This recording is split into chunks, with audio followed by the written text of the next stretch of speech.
right, we've got Charlie Gasparino here in the Hills, Kate Martell. Charlie, you first off have some news. What's going on? We're getting some more internal poll data from the Trump campaign. It's kind of interesting.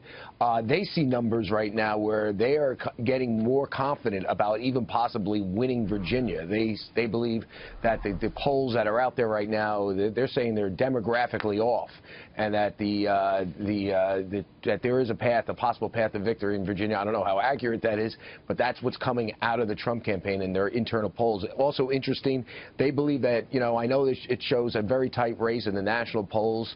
In Florida, they think they're going to win it. They think they're like confident that this is in the bag, and they think they can win it by 5% when all is said and done. So that's obviously a key state for Donald Trump.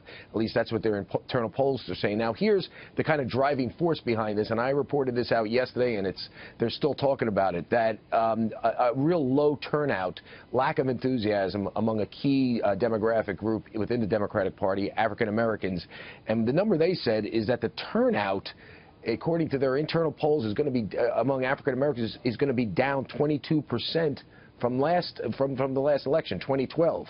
And they think that's going to allow Donald Trump to beat. Did they expect it to be that much, Charlie? I mean, obviously, that was when we had African American on the ballot. It's expected to go down a little bit. I don't think it was expected to go down that much, though.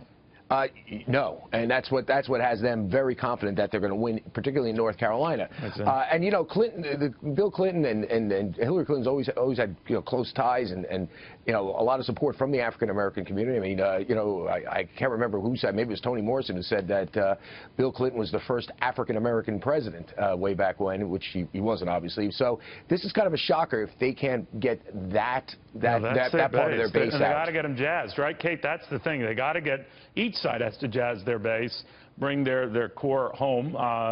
We've seen signs that Trump seems to be doing that with the so-called establishment or regular Republicans who are leery of him. What about Hillary Clinton? What's your sense? As far as Hillary Clinton goes, yes, she has an ad blitz, and she's starting to spend more money in some of the states that are leaning Democratic and leaning so far Democratic that shouldn't have to be her focus right now. I think what's interesting is yesterday, Washington Post ABC had a poll that showed that strong enthusiasm for Hillary Clinton is down 7 points. Could not be worse timing right now.